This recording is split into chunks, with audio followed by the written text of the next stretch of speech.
کیا ندیم سرور کے نوحے 2026 پہلے سے زیادہ منفرد اور جدید انداز میں پیش کیے گئے ہیں؟ آخر 47ویں البم میں شامل نوحوں کے پیچھے کون سے راز پوشیدہ ہیں؟ یہ نوحے کہاں ریکارڈ کیے گئے، ان کی شاعری کس نے لکھی اور کمپوزیشن کس نے ترتیب دی ہے؟ اور کیا اس بار بھی ندیم سرور نے اپنے مداحوں کے لیے کوئی خاص پیغام چھپا رکھا ہے؟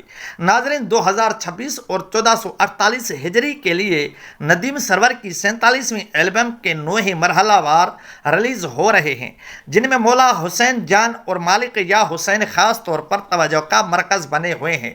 مولا یا حسین جان میں ندیم سرور کے ساتھ علی شناور اور علی جی نے بھی اپنی آواز کا جادو جگایا ہے، جبکہ اس کلام کی شاعری خود ندیم سرور اور جواد جعفری نے تحریر کی ہے، اور اس کی تیاری میں معروف شاعر ڈاکٹر بلال نقوی کا خصوصی تعاون بھی شامل رہا۔ اس نوحے کی کمپوزیشن ندیم سرور، علی شناور اور علی جی نے مشترکہ طور پر ترتیب دی ہے، جس کی وجہ سے اس میں روایتی عقیدت کے ساتھ جدید موسیقی کی جھلک بھی محسوس ہوتی ہے۔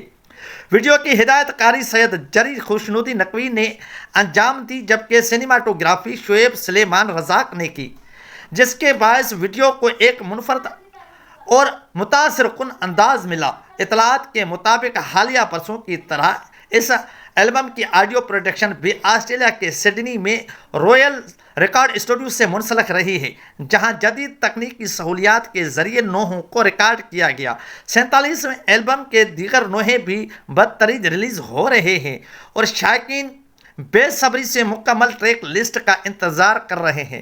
میری رائے میں ندیم سرور کی کامیابی کا راز صرف ان کی آواز نہیں، بلکہ ہر سال نئے انداز، معیاری شاعری اور عالمی معیار کی پروڈکشن کے ذریعے اہل بیت سے عقیدت کو دلوں تک پہنچانا ہے۔